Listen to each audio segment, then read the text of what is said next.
Verse number 8 onward.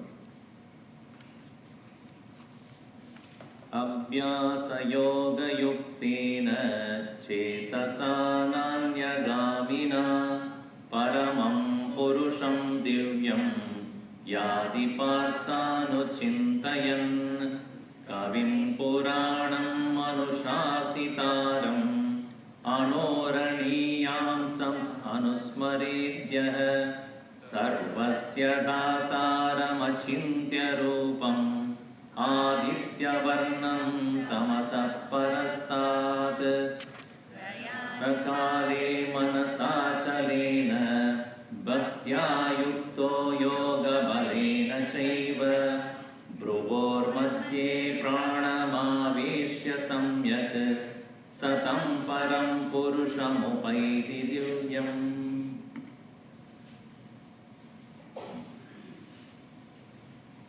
The topic has been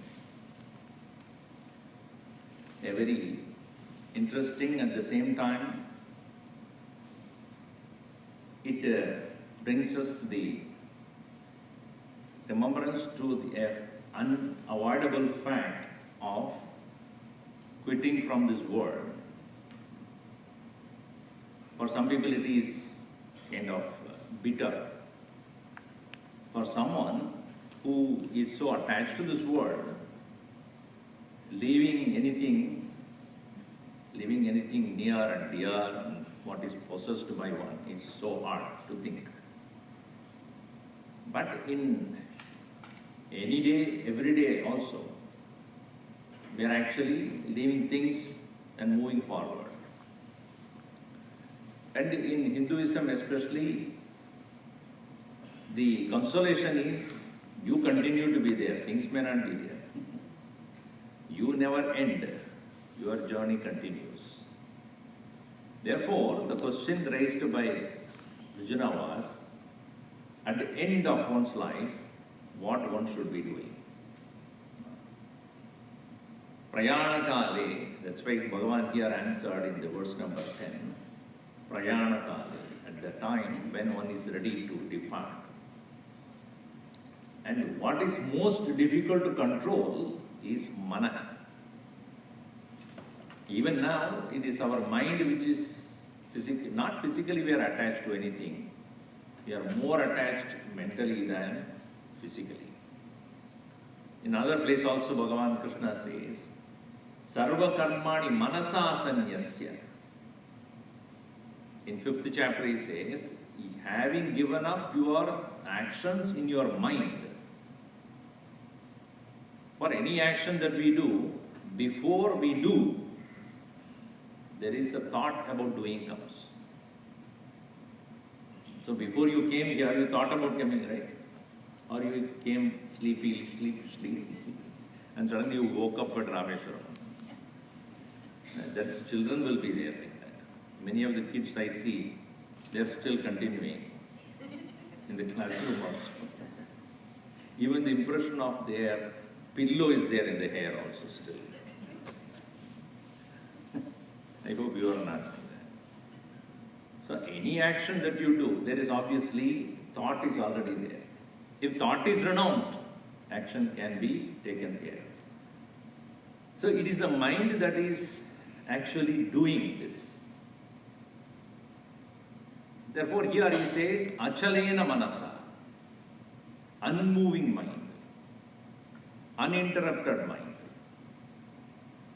And that is possible only when the goal that is to be reached is loud.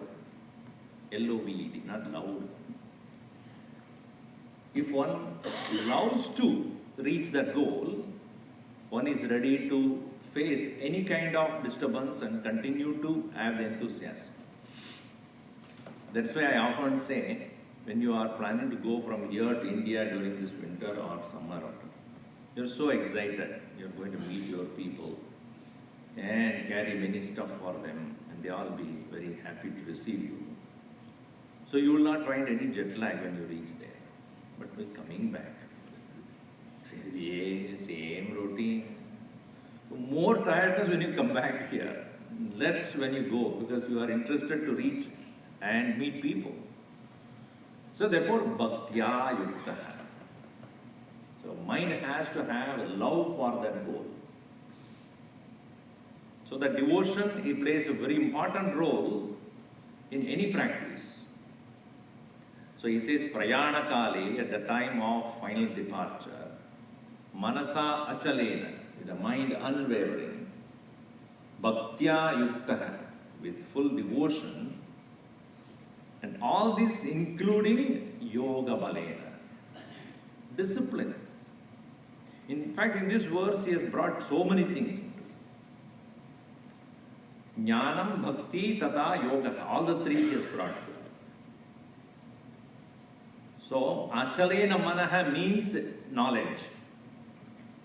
The mind, otherwise getting deviated, can have the one-pointed attention only when it is clear about what the goal is. Bhaktya yukta, devotion has to be there. Yoga balena, the discipline. So discrimination, devotion and discipline. It's a 3D program here. Discrimination, devotion and discipline. And only when that all the three are together, because why it is another 4th D is departure. At the time of departure, one must have discrimination about the goal, devotion for the goal, and discipline of oneself. Then what happened? Bruvor madhye pranam aveshya samyak. What is this practice of yoga which is prescribed here? That is, as we have discussed in the last session, the energy that moves in our body is having enormous potentiality. The amount of energy that is there, as we can see in a young person who has no mental distraction, you can see the small child also runs here and there, here and there. It's very difficult to control. Though he or she, the child, eats very less than you, but energy is high. Why?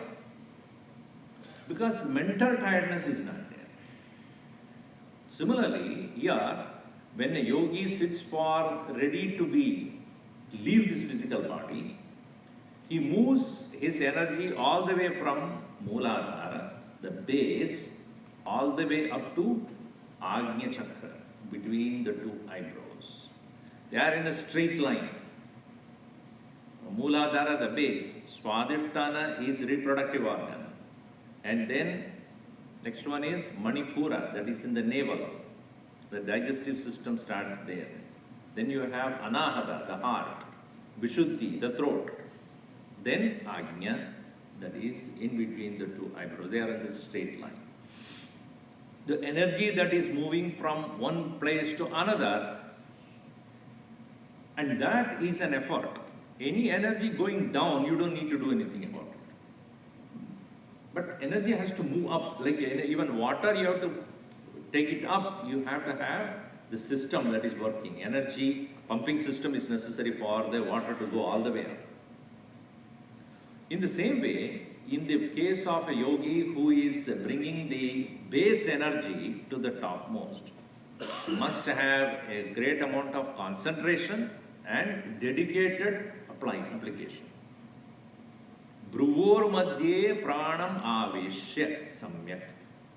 Bringing the energy all the way up to the Agnya Chakra, then such a person leaves the body. Now, in many commentators write this is called conscious departure from the body. An effortful departure from the body. Only yogis are capable of doing that. Bhogis cannot do it. Rogis definitely cannot. So, bhoga, when you have, then the energy is going down only. It won't go up. And roga means energy is not there also. What is there to move? A person who has sickness and disease all the time, even as much as you eats also, still the body does not produce enough power or energy. Prana is not there. So here, such an individual, saha tam param purusham upayati. He reaches that divyam purusham, resplendent, brilliant self. So this is indicated to us that we have a choice of leaving this physical body at will. And it is not just killing oneself. It is not bringing sudden death. It is a procedure or a scheduled departure. You can schedule your departure. So there are great masters who have done this and proved to the world that it is under your choice how to leave this physical body. And if one is not having such discipline and practice, then eventually as the body wanes, it becomes weak, it becomes dilapidated, then obviously the physical body gives up the prana or the life. Gurudev writes very clearly in his commentary that this is not necessarily a physical departure of the body, but the ego. That individual ego which is presently now acting as so and so, that end of that is also considered as the death. Because that not physical death, it is of the death of the individual ego. That is also possible only with this. That is what is indicated here. And thus the next verse says that, okay, if one is ready to thus leave the physical body, how or what would be the end result? Now you see, in our Hindu tradition, scriptures declare what is called moksha. Many people understand moksha as going somewhere, from a better place of joy or a better place of enjoyment, called heaven, Swarga Prapti. That is also considered as, Swarga Prapti is considered as a moksha. Oh, what is called Vaikuntha Prapti, going to the abode of Lord Vishnu, Shivaloka Prapti. That's what when you are chanting this Shiva Stotra, etc. So you say that, what is that at the end you say? Shivalokam avapnoti Shivena sahamodate.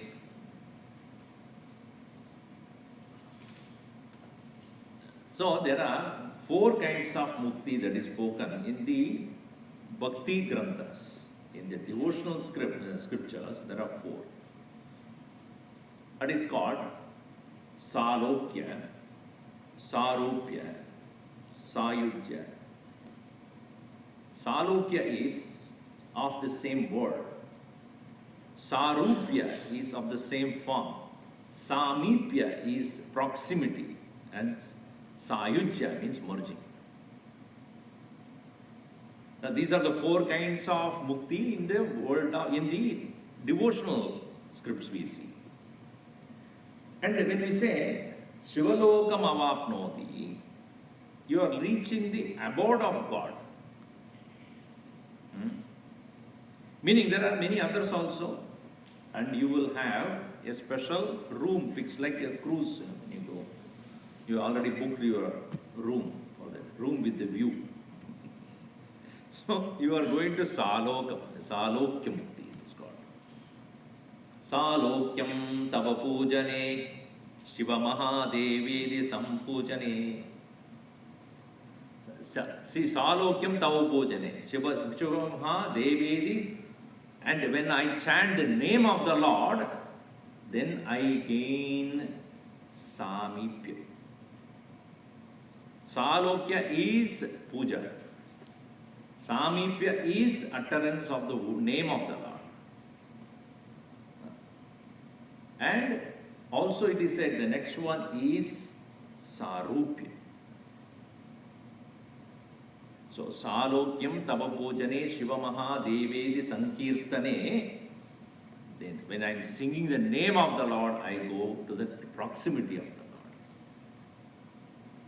When I am in the company of the people who are your devotee, then I see yourself in them.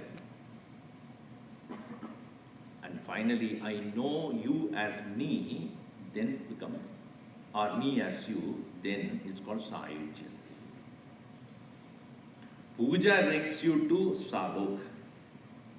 Chanting the name of the Lord brings proximity. In the company of your own devotees, I gain your vision. Then, when I know you as me or I as you, then I become Sayujya. So, this is in the world of devotion. But here, this is one aspect of it. This, in the world of devotion or in the path of devotion, this is considered as moksha. But in the Vedantic, in the Karma Shastra is the scriptures that deal with karma. What do they say? That the highest you can reach is, after death, you reach this world of Brahma, the creator. And the world of Brahma, we will see in this very chapter itself, would say how much is the tenure of Brahma. Lord Brahma, who created this world, what is his time period? How long he will? So long as Brahma is there, you will reach his abode, and at the end of his tenure, he will disappear, and along with him, you will also get mukti. That is called Krama Mukti, meaning gradual liberation. Krama means in due course of time. All right. The third one, which is the most wonderful and the most desirable is Jivan Mukti. So, Krama Mukti is also called Videha Mukti, without the body. Jivan Mukti is, while living itself, one reaches the highest. Now, whether you believe it or not is a secondary thing. You don't need to. Nobody forces you to believe. But get an idea about what this moksha means. Moksha only means that we as an individual, each one of us, are now presently conditioned in this physical apparatus. Physical, mental and intellectual apparatus, and therefore we act as per the dictates of the vasanas. When the vasanas are thus destroyed or removed, that is called the state of freedom, free soul. That is called freedom, meaning the freed Om. Om gets freed there. You are free to go to Om. What happened to that? Got freedom. This one. So, if one believes that the soul is independent of the physical body, in which all religions believe in, otherwise, there is no concept of heaven and hell then. The very fact that they are talking about hell and heaven in most of the religion is because who goes to the heaven or hell? Not the body, we know that. You can see bodies getting destroyed and then when it is buried or burnt or whatever. But then who is going to the hell or heaven? So there must be something other than the body must be there. So all religion proclaim that there is something called the soul. But the question is whether it is decided by you based upon what you do or it is decided by the Lord. In the Semitic religious concepts, it is decided by the Lord only. Your effort is only to pray and submit and request, beg, ask for, plead. But whether it will happen or not is not decided by or not necessarily mean your effort. Whereas in the case of the Vedanta, what we say, your effort is the maximum and the result is naturally will be an outcome of how much you have put effort.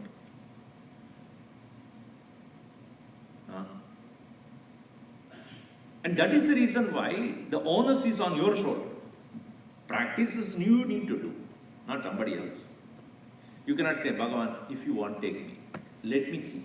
You are challenging the Lord. I will do whatever I want only. You decide whether you have to do it. Why teaching otherwise? Teaching is necessary when you have to do something. If everybody else is going to do, why are you needing to learn anything? If you see, for example, I don't have a car to drive, so I don't need to know how to drive. You are not humored. Okay, anyway, it doesn't matter. If I am driving, then I have to learn driving. If I am not driving, then why should I learn? Unless I am curious to learn, that's a different thing. In the same way, if somebody has to decide whether I have to go to heaven, then why should I do any learning and teaching and why should I? The majority of the people then, what they say, I go to the temple and if you would like to take me, take me. I don't need to do anything. But here you see the teaching is you have to do it. Uttared atmana atmanam. Live yourself by yourself. So the yoga abhyasa is therefore bringing that such an amount of discipline to the body. Making sure that there is no more obstacles with respect to anything that I already possess for the soul to become free. Now, having said this, in the previous verse, what is said was keeping your mind unmoving at the time of departure, having love for the goal, and with the strength of yoga, you bring the energy called prana to all the way up to the Ajna Chakra. This is yoga. All right. Now, it comes here is now jnana. The emphasis was yoga in the previous verse. Now here it comes is jnana, path of knowledge. In the path of knowledge, to start with, it is upasana. Upasana means Yeah? In the Vedic times, the worship was not in the form of puja. As we present day we understand, puja is where you have a favorite deity there and decorate the deity and then do alankaram and then chant 108 names and do offer flowers and abhishek and this and that and then prasad and then distribution of that and the festival and this and that. These are all the traditions that came much later. Whereas the original tradition of Vedas is not of this kind, where an individual is worshipping the nameless, formless Lord, a supreme Brahman, in the form of Om. The Om is a symbol, and that symbol is of great significance. So therefore, in the next verse, Krishna says, Yadaksharam Veda Vido Vadanti Vishanti Yatayo Vitaragaha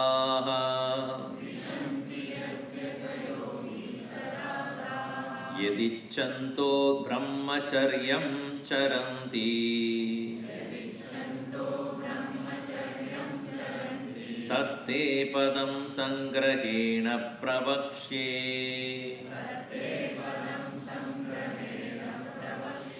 Yadaksharam Veda Vido Vadanti Vishanti Yatayo Vitaragaha Yadichanto Brahmacharyam Charanti Tatte Padam Sangrahena Pravakshe. This is coming from Kathopanishad. As I said, Vyasa has physical lifted verses from Kathopanishad and without paying any copyright. He has brought all those verses here. And his claim is, copyright means right to copy. That's what is copyright. So, here, the Aksharam, see, remember in the beginning, when Arjuna asked this question, Kim tat Brahma kim adhyatmam, he asked that question, what is Brahma? For that answer was given, Aksharam Brahma Paramam Swabhavodhyatmam Uchyate Bhuta Bhavod Bhavakaraha Visarga Karma Sanjitaha. He explained Aksharam that time as Brahman. At that time, the meaning was imperishable. That is Supreme Brahman, which is not subject to any change.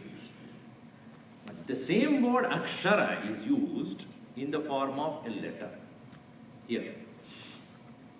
You know, in our normal usage also, when you say Akshara, Akshara Abhyas, a child which is a few years old, then you initiate the child to start learning. And that is called Akshara Abhyas, to start with. So the first thing they write in the tongue of the child during that time is take a gold coin dipped in whatever, honey or whatever Then they write Om first in the tongue of the king. And then the kid will start from there. So that means the child is ready to now learn the letters. And starting letter is Om. So Om is the Akshara. And what is that why do we need to worship or why do we need to take the Om very seriously? Because first and foremost, Yad Aksharam, that which very symbolic word, letter, Veda Vidaha Vadanti. Those who have learned the Vedas, they spoke about this. And they say, Om iti Brahma. Om is Brahma. How can Brahman, the imperishable, can be a letter? One may wonder how a Lord which is all-pervading, omniscient Lord can be a letter. Obviously, it is not. It is like in the math you have X. Gurudev calls it as the X factor. That which is not known. The value of that is unknown. In the Vedic parlance, the value of that is immeasurable, actually. Unknown means immeasurable. It cannot be known. It is so vast and so, that's why earlier it's Anoraniyamsam Anusmaredyaha, Kavim Puranam Anushasitaram Anoraniyamsam Anusmaredyaha, Sarvasya Dhataram Achintya Rupam. It's impossible to think. So, that Om is symbolized with the letter Om. That Brahman is symbolized with the letter Om. Like, if you say United States, when you are coming from, from other, somewhere else and you are getting into, so there is visa holders, the one line is there, the green card holders, and you have citizens, and there, you see the US flag. I am, isn't it? Me. It is my queue there, so I can go straight into that. What does it mean? That symbol, the flag, is not United States, but that is what it is represented. You go to United Nations, various flags are there, and you see the flag, your citizen, whichever be your citizenship, that flag is there. Oh, see, UK is there. Where? UK cannot be there on a flag, on a post. So that flag represents, yes, my country. Tricolor. See, India is there. What does it mean? A symbol representing the huge nation. In the same way, that Brahman which is incomprehensible is indicated by this letter Om. Yad aksharam veda vidaha vadanti. That which is the letter which the men of wisdom of the Vedas, they speak about. Vitaragaha yad yatayaha yad vishanti. Only when an individual devoid of his mind's preoccupation, possessiveness, and other attachment can really get into it. See, if it is, why I am trying to say this most importantly is, if you have, let us say, Om Namo Bhagavate Vasudevaya, Om Namo Narayanaya, Om Namah Shivaya, Holy Jesus, Panibat Mehum, La ilaha illallah. See, all these things gives you a particular thought formation. You see, Om Namo Narayana. So, that form of Narayana would naturally appear as a thought in your mind. Holy Jesus, when you say, don't the Lord of Jesus who are on the cross, that form comes. Manipatme Hum, when Buddha is sitting in meditation. So, moment a particular nama or name is uttered, there is a thought formation that takes place. This thought formation is what you are to engage in your meditation to any form of the Lord. Om, as a symbol, what does it mean? Is it a letter? Om, when you say, only the letter comes to your mind. Isn't it? Not a form, not any particular form of God.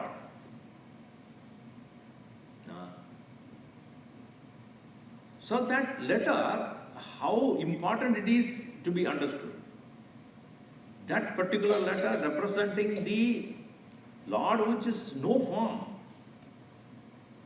Therefore it says, Yadaksharam Veda Vidaha Vadanti Vishanti Yad Vitaragaha. Only when the mind has become free of all desires and possessiveness, that such a mind alone can think of the abstract nature of the Lord with the help of Om. Otherwise it is difficult. Again, in the Vedic literature, Om is not the letter Om. It is the utterance, the sound. It is not the letter formation. It is the utterance. It is the pronunciation. As you know, the Shruti, what is called Shruti as the Vedas, written down material came much later. The original teachings of the Vedas were not in the form of books. Books were not there. Now, let me ask you this question. If your child is learning music from a teacher, a good teacher will not give a book. You will not. You have to listen and learn. The moment book comes, you have parallel processing taking place. You are converting reading thing into something else in your mind. But when you are just listening, there is no formation of any physical forms of letters. If, let us say, I ask you all, which I would not do it, but let us say next Sunday all of you will blindfold yourself. Tie yourself. Blindfold. Obviously you cannot see your phone. What is that? Then the corner somebody. Not, because it's blindfolded. So then your listening will become more concentrated. Isn't that true? In the same way, therefore, when the original words were uttered by the teacher, the student did not have any reference books. They just heard. That's why it's called Shruti. Just like a musician who is sitting and singing a song would constantly listen to the background Shruti, and based upon that only he or she will sing. Therefore, Om is not a particular letter. It is the sound. The sound symbol, not a letter. So therefore here, Yatayaha Vitaragaha Yat Vishanti. Vishanti means to enter. In Sanskrit, wish to enter. Avesha, Pravesha. And wish also led to the English word visa. Entry. So, the word wish, Vishanti, they enter. What?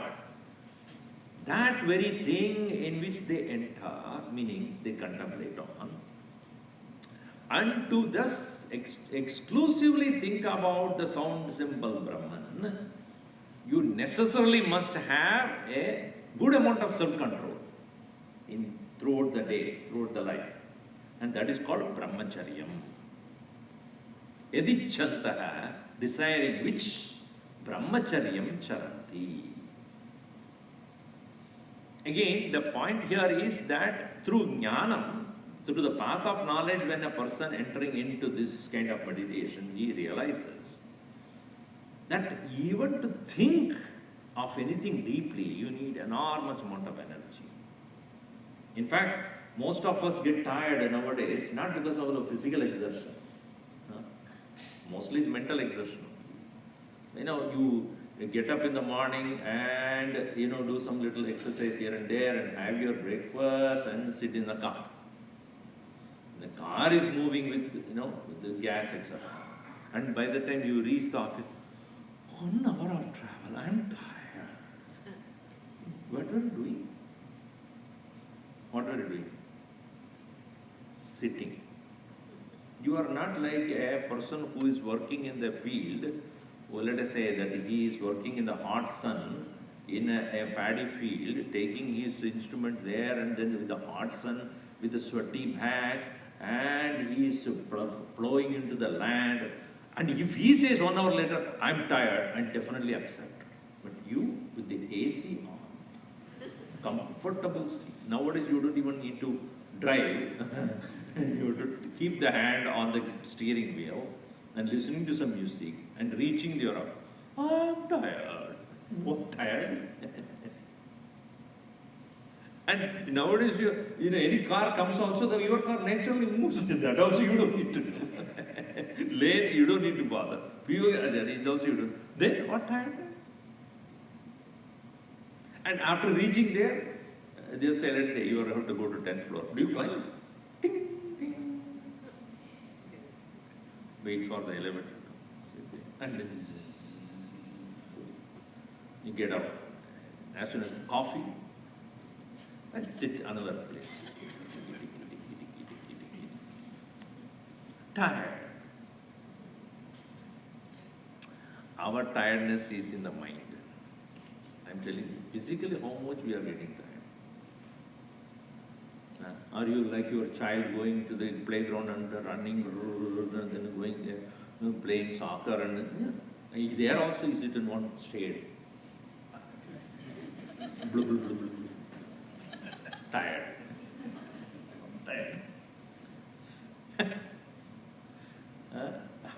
Just think about it. What tired? And after that, finally, tired. Again tired, it's called retired. Our mind is the one which is exhausted all the time, worried, anxious, stressed. So here, brahmacharyam is basically conservation of energy, mostly from dissipation here. Gurudev used to say that there are 3 forms of dissipation. Anxieties about the future, regrets of the past, and excitement in the present. These are the 3 channels of energy dissipation that takes place in ourselves all the time. Regrets of the past. I should not have married this person. Very bad. I made a big mistake. So that is about regrets of the past. Anxiety is about the future. My son never listens to me. I don't know what is going to happen. He's exactly like me when I was that age. Nothing changes. It still repeats itself. So, anxiety about your son or a daughter and what is he going to do? Excitement in the present. I don't know, so many papers, so many things, so many bills to pay. I don't know where to start, how to start. Excitement. These are the 3 dissipations of the mental energy. If one can conserve this intelligently, then such a person is practicing brahmacharya, really speaking. Apart from that, other ways of spending energy is in sensuousness, indulgence, overeating, oversleeping, overworking. All these are all dissipation of energy. So, yadichantaha, desiring which brahmacharyam charanti, they do the conservation of their energy. Tat padam, that very state, te, to you, sangrahena, in brief, pravakshe, I shall speak.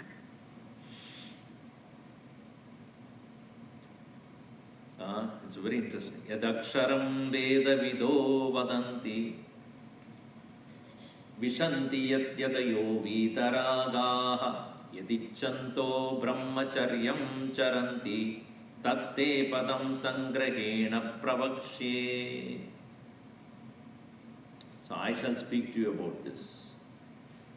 Now Krishna has come into you directly telling to a point where now I'll tell you what you should be doing. So yoga, as he has talked about in the previous verse, is about practice of certain kind of discipline which yogis definitely are capable of. Now in the path of jnanam, again, the practice is omkara upasana, chanting om. And in the path of knowledge, om represents the highest in the sense, I have explained to you before also. In brief, we all go through 3 experiences every day. Waking, that is where most of you are. I cannot say 100%. Most of you are in the state of waking. Meaning you are aware that you are sitting in Rameshwaram. And you are aware there is somebody who is sitting next to you also. And you are aware that you are listening to me. So this awareness expressing in the form of you being aware of your physical presence here with all the faculties actively working. That is waking state. You are aware of the physical body and it's what it is and all those things. We have the state of dream where physical body is at rest. You are not seeing through the senses, but your mind is creating its own world. That is called dream. Swayam apna jo karta hai, is called swapna. Without anybody's on its own. Now, the third one is where faculties are also shut down, mind is shut down, intellect is in the bare minimum level of working, body is continuing to engage in its own digestion excess without your permission. And that state is the state of deep sleep. These three we go through everyday experience. But in all the three experiences, there is one thing commonly there, which is called consciousness. Jagrat swapna sushuptishu sputatara ya samvidujrumbade ya brahmadi pipilikanta tanushu prota jagat sakshini saivaham na jadrishyavati didrida prajna viyasyasti chet Chandalotsu sadadvijostu gurirityesha manisha mama. Shankaracharya says that which is present in all the three states, waking, dream and deep sleep, Jagrat swapna sushuptishu sputatara clearly, ya that which is samvit consciousness, ujrumbade ya brahmadi jagat sakshini, that witness to the world. And it is where Brahmadi Pipili Kanta Tanushu. From the creator Brahma onwards, into the smallest ant that you can think of, in their own bodies, Ya Brahmadi Pipili Kanta Tanushu Prota Jagat Sakshini. That which is throbbing as life in all of them. And a man of realization recognizes Sa Eva Aham. That alone am I. Naja drishya vastu, not what is perceived. Idi dhrida prajna, one who has a full understanding, such a one is called a guru. Now therefore, Om is representing that consciousness which is present in our state of waking, dream and sleep, and without that also. And the state where all the three are absent, but you are not. That is called the fourth, or the state of samadhi, total absorption in the highest. You are neither in the state of waking, you are not aware of the world, nor your mind created dream world, nor in the shutdown situation or sleep. You are awake and aware, but not to the world. Not sleeping, not dreaming. This state is called the state of meditation or samadhi. Attempt to reach there is called dhyana. So here, how does the Om help here? Om representing these three by the three letters A, U and Ma. A-U-M. Waking, dream, deep sleep.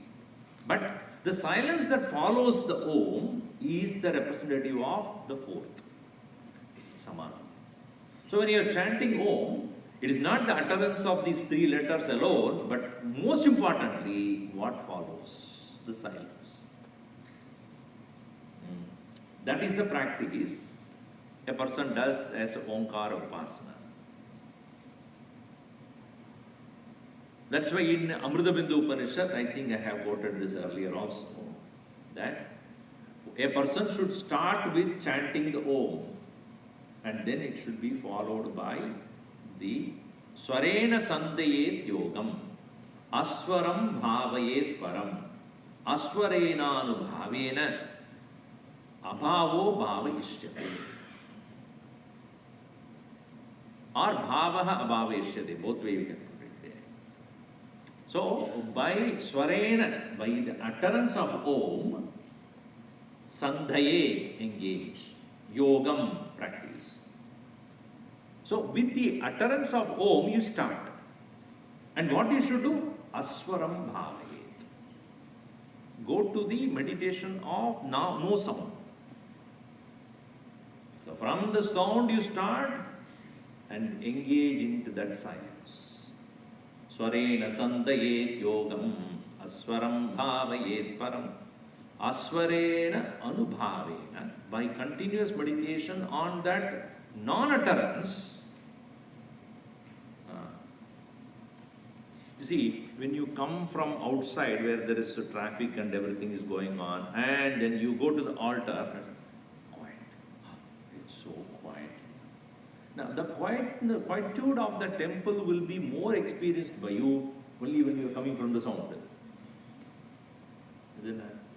The silence is more pronounced when you are from the sound when you come in. That's why when I go to the satsang, etc., when the children are there, they are making such an amount of racket, they are going up and down, running here, and the parents are very comfortably sitting. I, the one who most of the time live here, where not much of sound, how much of sound these kids can make? And they parents, what sound? What sound? What do you mean?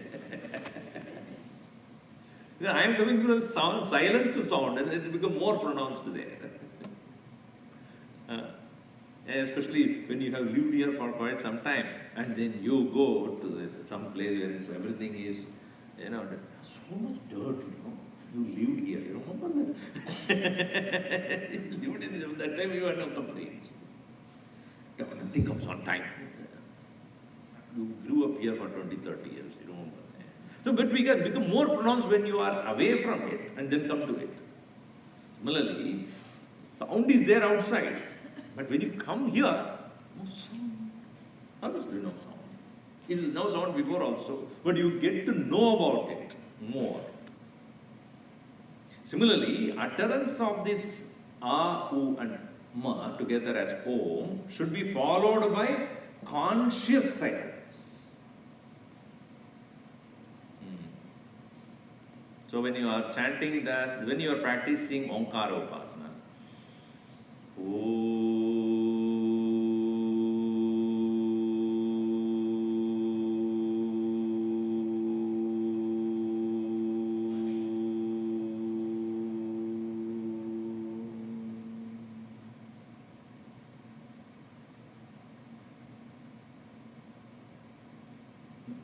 that consciously being aware of the silence. It is not only the external silence of no sound, but also your mind following that sound as only one single thought of listening to that sound only, and comes to a point where there is nothing to listen. And that nothing to listen does not mean you bring another thought. So the Om, when you chant, there is silence after that. But when the mind is listening to this Om, while you are just chanting Om, don't think about something else. Your ears are listening to what you are saying, that utterance. So, Om, you listen, and then when this chanting stops, the mind is now aware of the silence and not to bring any other thought there. That is what is called Aswaram Bhavayet. Come to recognize the quietude not only in the absence of sound, but absence of thought. Therefore, that's what he says, Aswaram Bhavayet Param. Aswarena Anubhavena Abhavo Bhavaishyate. The earlier what is considered as Abhava, absence, or what you have taken for granted, the awareness becomes evident. Become clear that I am consciousness. I am aware, but not aware of anything in particular. I am conscious, but not conscious of any particular thought or emotions or feelings or an object. This practice is what is prescribed here as a Jnana Marga by Bhagavan Krishna. This, when you start this practicing, and when you become thus adept in that, even at the time when you are leaving the body, or when you decide to leave the body, you will be able to, bring the same practice without any hesitation or any trouble. That's called yatayaha, those who are putting forth efforts. Yatnam kurvantaha, putting forth effort. So it is said in, there is a great Upanishad known as Mandukya, considered as the acme of Hindu philosophy. In that, the great, grand guru of Shankaracharya, Gaudapada, he has written aphorisms on that. In that he says very clearly, Pranavo hyaparam brahma, pranavascha parasparasprudah, apurvo nantaro bhakyah, anapara pranavo vyayah. This Om, which is considered as a best means to reach that as a support, is both Param and Aparam. Both the highest and the lowest, low also. High and the low equally. High and the low in the sense, it no doubt is a greatest vehicle to reach you there. But if you hold on to that alone, it is lower. You must know how to leave and go. As Gurudev gives the example of pole vault, you take the pole and then run towards that, and then if you don't vault,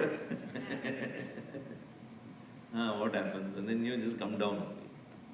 So, utterance of Om should be a vehicle to reach there.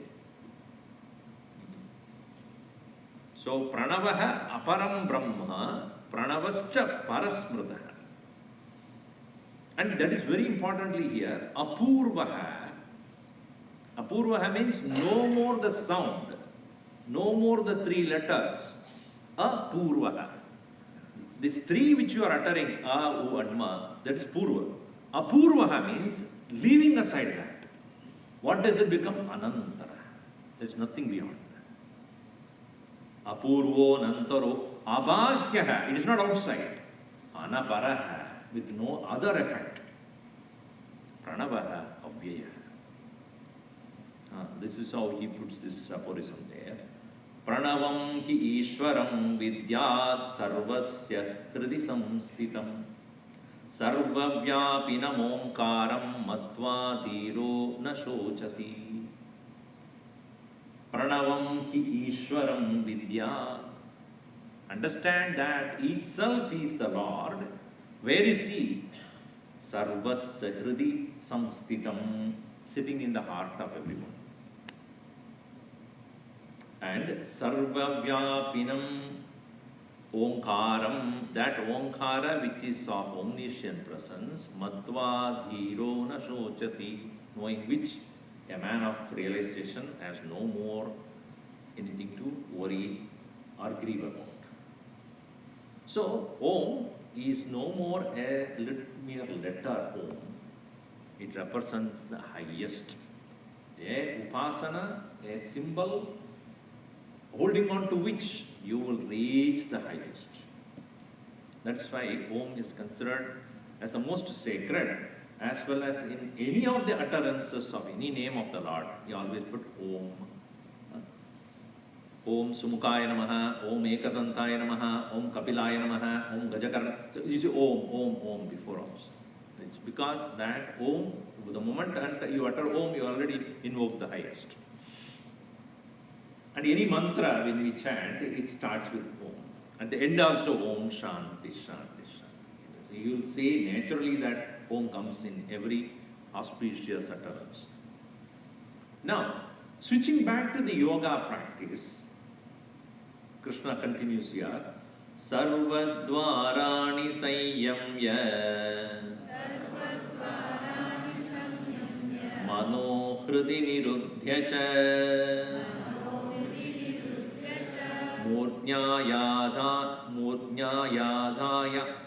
Murnyadhayatmana Pranam Astito Yoga Dharanam Sarvadvarani Samyamya Mano Hridi Niruddhya Murnyayatmana Pranam Astito Yoga Dharanam. Because when I read the word, I always split the word and understand. So when you put together, it's a little funny. Murdni Adhaya. So what is expected of a yogi to do at the time when he decides to leave? Sarvadvarani Sanyamya. I think last class also I said, the energy is the maximum when you stop all the holes. And there are 9 apertures in our body through which the energy can come out. 7 of them are in the face only. 2 eyes, 2 nose, and 2 ears and mouth. 5. Sorry, how many? 7. Then anus and the reproductive organ. These are called 9 gates of the body. Sarvadvarani, all the gates, all the doors, all the apertures, Sanyamya, controlling. And when you control the energy not going through any of these 9 gates, mind becomes very, very powerful. That's what happens in the dream. Dream becomes very powerful and so real because the mind creates a reality because of the potential energy that is conserved there. And when you see, let's say if you are really physically tired, you will not have any dream, you will sleep. But let us say that you have had in the Sunday, after lunch, you had a wonderful siesta for an hour, 2 hour or 2. And after that, in the evening, you went to somewhere, some other party or Diwali party or whatever. Come home and then try to sleep. You can't sleep. Why? You had slept already in the afternoon. So what happens is, mind is still active, not ready to sleep, and you are forcing it to sleep. So you close your eyes and then, and when you lie down, all the 9 are closed. Sarvadvarani Sanyam. Now, mind just doesn't want to sleep because it had already done its taken rest. It becomes active. And that is why a yogi who has thus conserved his energy will find the mind as the greatest challenge there. Therefore, mind has to be taken to its source. I'll talk about this in the next session. Mano hridi nirudhyacha. Putting the mind into the heart. Now, where Swami, this is intellect. You are telling heart? Yes. So the mind has to be taken to the heart. And Ramana Maharshi has written a beautiful aphorisms on that. Hridaya Vidya. What is heart? So I'll talk about that in the next session. So, taking the mind to the heart. Mano hridi nirudhya and murdhani at the top of the crown of the head. Atmanaha adaya, keeping the attention on there. Pranam adaya, keeping your energy there. Astitaha, one who is stated there. Yoga dharana, a total absorption, complete withdrawal. So, more about it we'll see. The children are getting restless outside. Om sarve bhavantu sukhinah, sarve santu niramayah, sarve bhadrani pashyantu, ma kasyid dukkhavat bhavet. Om shanti shanti shanti. Hari Om Shri Gurubhyo Namaha. Hari